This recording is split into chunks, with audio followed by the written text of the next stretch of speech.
So I'm just now seeing this. I'm just now seeing Caitlin Clark getting into an altercation, and let's just say, and I'm not okay. Okay, I'm gonna say this right here. I'm gonna say this. Just bear with me. Hang with me real fast. I do think a lot of the players that are in the WNBA have something out to against her, but at the end of the day, too, they're competitors. So if things gonna get a little heated from time to time, but I don't want to. I just don't want to say that they just want to beat up on her, because it happens. It's sports. You know, at the end of the day, it's sports, and we can both be cool after. We could be best friends after. So let's get into this video. Let's go. Starting Thursday, they'll visit the Golden State Valkyries. Making a strong case. Really great crowds in New York. Oh, Colson with the fancy pass to Dantas. Blocked by Rivers. Golden State, great turnout at Chase Arena so far. Chase Center. They've been packing the house, and I love to see it, especially for an expansion team. That's amazing. Some bodies collided on the other end. Good to see everybody back up. Bodies have been hitting the floor this game. And yet again for Connecticut, they have one of those nights in the second half. First quarter was just 1-point game, where you look at it and say, we got to get right back into game focus for tomorrow night. It's been the biggest issue for Connecticut, just 40 minutes of basketball. Okay. Oh, boy. Sheldon and Cunningham are getting into it. These two teams do not like each other. It's clear. One thing I ain't gonna lie, I hate to see females fighting. I don't know, it's so weird. Like, that's just me though.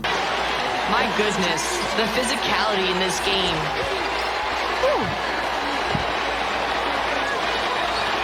Rashid Mezion. At the end of the day, that's just them being warriors. At the end of the day, that's their battlefield right now.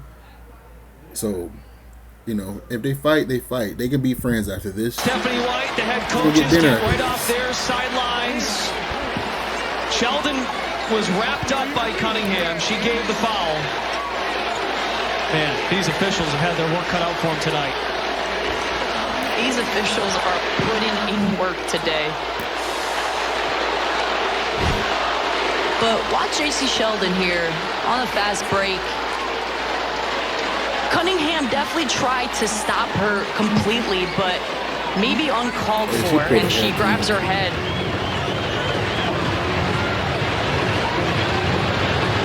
Cunningham appeared to knew she would have it coming after committing this foul. That's a little payback from the midway point of the third quarter when Sheldon got into it with Caitlin Clark. Marina Mabry got involved. Charles wagged her finger, warranted double technicals. Mabry got a tee. And so now they've got to take a look. everybody. I mean, both sidelines just emptied there. Like, hold on. It's another one too. Caitlin Clark did not back down when the Connecticut Sun were fighting her mentally and physically. And we all know why they did that. I mean, she was completely cooking them. It started off with a couple of moments, for example this one where they were just bumping into her. And she was constantly getting shoved and fouled by J.C. Sheldon, and here it got a little bit chirpy. Going at it, saying, hey, oh, there's a little extra. She actually had part of her front tooth knocked out. She made contact with J.C. Sheldon. And 7 triples. And keep in mind, the Fever had 17. And like I said, she I ain't continued. gonna lie, when you getting cooked, anybody that plays sports knows for a fact when you are getting cooked, and it's like say you're playing on TV, it's over for you. And in the WNBA, I heard they get rid of people like this. So it's like, okay, I'm getting cooked. What else should I do? 1, should I just let it go? 2, should I just play better? 3, I'm gonna crash out. That's the only thing that you can do in that situation. I guess when you're playing against someone like that, that's the only thing you can do is crash out. Continued to cook them, and apparently they were not able to handle that. Pulls back within 6. Dante's bounce pass in, it's Clark. And Caitlin Clark draws so much attention. Here again, she finds the open man for the layup. And throughout the game, Caitlin got hit by JC Sheldon a couple of times in her face, and she was not pleased by that. And now is when it really escalated. I think he hit face. That's what Clark didn't like. The Mabry came. And it's contact to the face as well. It'll be interesting to know if they're going to look at. As you saw, Caitlin Clark got shoved to the ground by Marina Mabry, and the craziest part about all of this is that she didn't even get ejected. And Sophie Cunningham didn't back down and stood up for Caitlin. Clark weaving through traffic. All right. Here is Clark. And after she hit this insane three at the end of the game, she let the Connecticut bench know. And just like I said, who's the person that in the NBA that played in NBA that's not here anymore that do stuff like that? They don't let this right. They don't do this. They don't do none of this.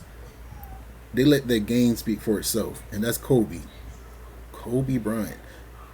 The part about all of this is that she didn't even get ejected. And Sophie Cunningham didn't back down and stood up for Caitlin.